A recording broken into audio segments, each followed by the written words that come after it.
Kama ni beef mi ukamkiplani, kama salvation nami. Kama ni vurugu na mseme jipino utungo just juu ni nani. Kama ni mali, shasha the money, lazima steam zikari. Kama ni vita, leta vitisho, wacha mabitch mtani. Achana na mastim za mlami, mi upenda tu mastim za mtani. Milelewa kirongrende, nilikula dead ya Hi guys, welcome to Spitz Creativz. I'm your host Jesse Wakaba. Today I'm joined here with an artist, fashion icon, a fashion movie. Hey, come on. His name is Swahili Papi. He's a producer as well. Yeah, for the guys who don't know who Swahili Papi is, you can give like a brief introduction. Alright, so yeah, I'm Swahili Papi, aka Baraka, rapper, artist, producer, fashion icon, other stuff. Yeah. First of all, I want to say thank you for Say less, bro. Pleasure to be here, man. For those who like, now I'm talking about your music. He's had 4 albums, EPs and albums, and shared albums also. You've had an album with Ikumbo. Yeah. I just want to know, where did you get your musical influence from? Like from the very beginning, where did it come from? I'd say from the very beginning, it was just from like me. I was a weird kid growing up. So now I just listen to a lot of music. I felt like music understood me. So at some point I was just like, alright, let me try and do this. But I didn't think I could until like I proved it to myself, and I was like, okay, like I can get stuff from out of my head to be like real things. Then that's when I started taking it seriously. Yeah. I've noticed also in most of your songs you mentioned that your dad supports you. Yeah, but it's funny, man. He supports me, but he doesn't support me. Like, yeah, but he's a good person. But it's like, at least it's like he's not pressuring you to do something that you don't want to do. Really, yeah, not anymore. Like he tried. He was just being a parent. So even me, I understand it. But like at the end of the day, both of us were just getting frustrated, like trying something that wouldn't work. Yeah. Then eventually I just took a chance, and then like when it started working out, that's when he just kind of like let go, and he was like, alright, just you do your thing. And do you feel like your journey has been through those type of points where they weren't really supporting you, or you had to have the confidence to like do the music and all of that? Like how's that journey been from the beginning of like, do you feel like also your folks influenced you in a way as a kid to like love music, like they used to play any old records when you were growing up? Like my mom played a lot of music, like different music, French music, old soul, ABBA, Sade, even my dad. But yeah, like they never really like supported music as like a career choice. It was more of like a fun thing. Yeah, but like along the way, as things started shaping, like I guess they kind of agreed. But towards the beginning, like, nah, man, they would just give me talks and look at me like I'm jumping off a cliff or something. Tell me stories about their friends who wanted to do music. But I think at some point, like, they stopped being such a parent, and they were like, alright, like, let me see what this is about. Yeah. How do you feel like that journey has been of making music? Because now we've talked about the 4 projects that you have locked in also with the Kumbo. Yeah. How's that experience of writing music, and did you have to be in these different type of mindsets in your life when you're making all these albums, even with code? Yeah, the whole time it's always been different mindsets. Like even me, I've been changing and growing and shit. But I'd say while we were making the music, like that was the funnest part of like the whole thing now. Cause honestly, even when we were making the music, like we never took ourselves seriously. We never took any of it seriously. Us, we just hung out and tried to figure out like how to make it sound good. So like all of it was fun, honestly, cause that's where now we could just be ourselves, like make jokes, try things. Yeah, like that was the most fun part. Yeah. I was talking about your sound, and we're just trying to describe your sound. And I was asking you, is it sharp? Can you call it sharp, or can you call it sharp? Yeah. But I feel like it's a different type of sound. And I feel like, how was that process of you guys making a totally different type of music? Since your music and your sound is not something that's hard commonly in Kenya, to be honest, and it's something different, and it's something totally unique and artistic in your own type of way. That how you guys have come up with a different type of sound. Thank you. How's that process of coming up with a different type of sound and to have that confidence to make music that's different? And it's not the same, you know. And you're going to describe your sound also as well. How do you describe your sound? So first I would say the process was, like in the very beginning it was confusing, but once we started having fun, like everything just made sense, because we'd realize we're just influenced off of what we're listening to. So even the wider variety of what we listen to, the wider variety of different blends that our music will be. So us will just enjoy other people's music and then now just try and make our music and not think about it. So it'll end up being just us mashing different things that we like. Then I'd say for our music, it's probably different things, man. Like I would say if you really listen to our music, you can tell the different genres of music we listen to and shit, because like there'll be different vibes. There'll be hard trap shit, soft R&B shit, there'll be drill, there'll be Afro, and then there'll be blends of all of them. Because you can tell also your sound, it's a mixture of so many different things. Yeah. It's even Heartbroken. Yeah. For those who have listened to Heartbroken, it's like a type of, I can't really call that R&B. Yeah. It's like an R&B type of hip hop type. Yeah, it's like a R&B trap kinda. Yeah, even us, we just mix sounds, like just whatever sounds right to us. It could be trash, it could be nice, but at the end of the day we'll just be like, alright, let me make something that sounds good to me that I can enjoy, and then I'm sure someone else will enjoy it because me, I've put in that work. Yeah. So for your work, how do you feel like your work has been received by your fans also with the projects that you've had? Hey, I don't know, man. I don't know. I feel like it's been good, but like that could just be the people who are like talking to me. Maybe the people who hate my music just never see me. But yeah, me, I feel like it's been good, because like I'll stay in my bubble and then I'll just go out, and me, I know I'm a normal person, so I'll meet someone and they'll be like, yo, I fuck with your music, blah blah. And then I'll be like, oh, okay, then that must mean something, because it's not like I went to an event or a show where people know me. I was just going out randomly and someone told me. So for me, I feel like it's one step closer. We also talked about independence and also being signed into a record deal. Can you also describe that feeling of being independent and now putting out your music and now working for a record label? Different types of ventures into like music, and like how it's different for the side from being signed onto a record deal and being signed onto a record deal. How's that experience?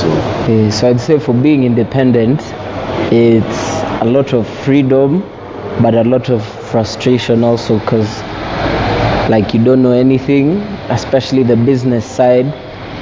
And in Kenya, like no one's going to tell you anything you actually need to know. People will just tell you what you have to know so that they can get this or that out of you. So the difference is, I'd say being independent is nice in terms of like freedom and shit, but it's very disorganized, and like you're very susceptible to like being fucked over as compared to with a label, where now everything is structured. Like you're kind of learning things now you never knew, and you have like a wider reach, and yeah, man, there's less bullshit. Like the change in conversations I've had since I was signed and when I was independent is very different. Like basically I've seen how, and I don't blame anyone, because at the end of the day, even me, I was new, so like I didn't expect that much, but still like it shows me the difference of having a whole team behind you, like versus you figuring it out on your own. So now, like, you have like a team that's fully based like on you're like the one who picked the team, the whole team, and the guys who... Even now I'm still building the team, but it's also just seeing different roles being put into play, and understanding even how labels work and even how things are pushed basically, because like when I was independent, me, I used to just chill and like just wait for shit to happen or wait for someone to call me. But like now with the label and this team, now it's more structured and like I know something is happening before it happens, as opposed to just being in the dark. Another guy who I've noticed you've been working with a lot, and we talked about him just before the interview. That's my boy. And how I like that you said you and Kumbo are like twins. Yeah, that's my twin. And you guys make a lot of music together and a lot of good music together as well. I'd also like to mention Jovi. These people. I just want to talk about the experiences that you've had also working with Kumbo and how that is working with him and also working with Jovi and then working with like different people. Those are honestly like, if especially Kumbo, if it wasn't for Kumbo, I wouldn't even be here. Cause like I would say even in my career, like we grew together. Like me when I started is when he was starting, and basically we just built each other, shared like knowledge and like just helped each other grow basically. So for Kumbo, like if I'm doing something, Kumbo is included in like one way or another. If I'm getting paid, Kumbo's getting paid. Like that's my brother. Like even for Kina Jovi, Kiwango, Hobbs, Super Sun, Stefan, like all of them. Like most of my music, I don't have like features with people who I don't know or are not my homies. Cause for me, like that's the fun of music. Like I don't wanna go to someone else's studio and feel like, oh, okay, now I have to rap about this or that. Like I'd rather be like in my comfort space with my homies, just talking about our lives and shit. Also, there's a question I wanted to ask you about ECDM.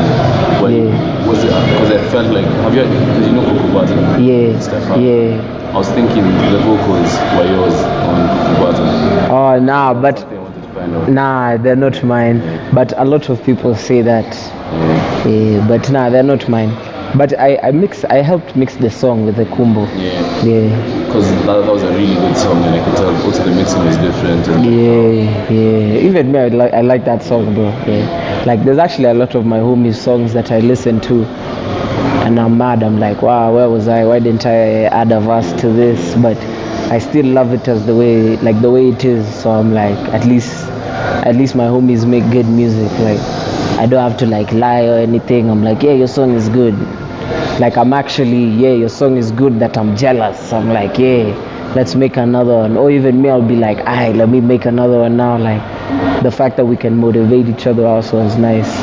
And I've noticed there's another thing that you work hard and you also show videos of how you're always in the studio and working and recording. How do you always keep a fresh mind, always like when your mind is clogged and you need to recording? Like honestly, it's a nice feeling, bro. Like it's recording. It's like even right now, if I was just really really sad, I could just go make a song and it would sound good, and I would probably still be sad, but I'd be happy in the moment. I'd be like, my emotions sound nice, like, so I would say it's just making music.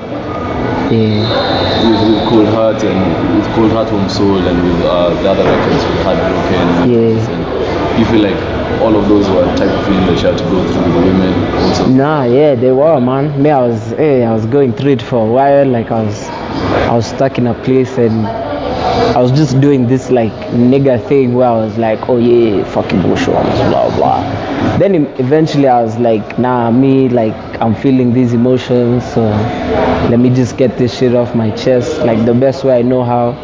Like me, I'm not the person who will talk to people, like just in general, like even right now, like there's people who are mad at me, but I just don't like talking. Like I'd rather express myself through music.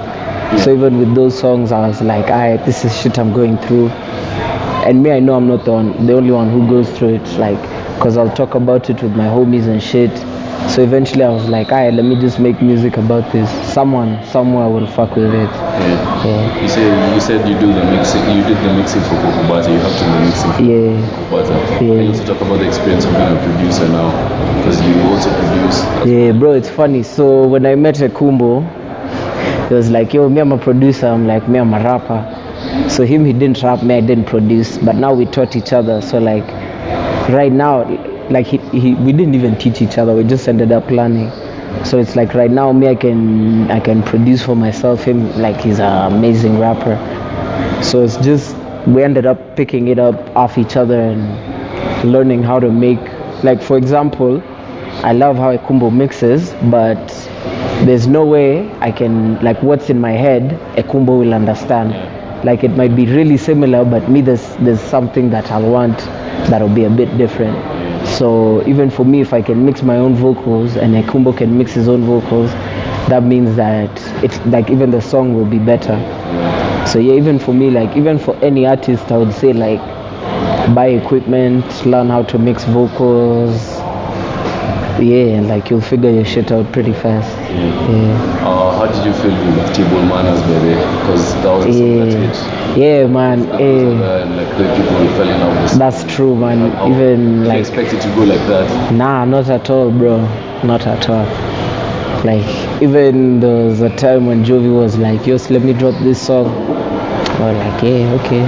Because me, there's another song now that I thought was 10 times better. Yeah, so I was like, yes, calm. And then just seeing the reaction, I was like, wow, that's like I didn't expect it. But also, man, Jovi is famous, bro. Like a part of me was like, yeah, that's Jovi did that shit. Yeah. How do you like now with the experience of working on EPs? Can you expect an album coming soon? Yeah, maybe next year though. Because now like I'm working with the label to like organize something like proper and professional. Because even me, like I've done it, it's fun, but like yo, me I need money at the end of the day. So I'd want to do something that's like professional and can sell and I can like tour with and just build from there. Can you also, for those who don't understand what Bahati Bookings is, so most of your songs also on SoundCloud. Can you explain to them what Bahati Bookings is as a group and as a group of creators and artists? So Bahati Bookings is basically, it's a collective. It's me and my homies, me, Ekumbo, Super Son, Stefan. And basically right now we're just focused on music. Everybody independently just growing themselves first. But now eventually at one point, like we want to change like everything, like even me, once like if God willing everything goes well with this label, like now even me I want to build something for Bahati Bookings where it's more than just a label, like we'll even do fashion, events and just bring shit like up to par with like the international world. Because like even for my music, like I'd say that's what I try to do. Like I listen to my song, I'll go listen to like a Drake song, a Ghana song, man, even a Justin Bieber or Wizkid song, just to see like, is his song louder? Is it mastered better? Like, does it have more energy? So I'd say even for like labels and events, I'd want to do the same thing. Like even to the point like someone will be in their country, in South Africa or even like in America, and they'll be like, wow, I want to go to this concert in Kenya. Like us will take ourselves to Uganda for nyege or here or there, but like the only people who are coming here are people who are being paid to perform. So even me, I'd want to change shit. So like even Kenya is cool. Like if you go outside of Kenya and you're like, I'm from Kenya, someone will be like, hey, so you can run fast. Like I'd want it to be something also culture based. They'd be like, hey, you guys have fire music or something like that. Well, it's not like what I was talking about, like how it's a totally different sound. That's what you want it to be. But I also want it to be noticed like worldwide, where someone would also be like interested in it. How do you feel like from where you've come from in the starting, like making music with the Congo to now where you are right now? And you say you're content or you just hungry for more, you just want to keep on pushing? No, man, I'm hungry for more. Like I've learned more. Now even my goals are higher, my expectations. So yeah, I'd say even now, like now I just want to build something that's like that I can stand on.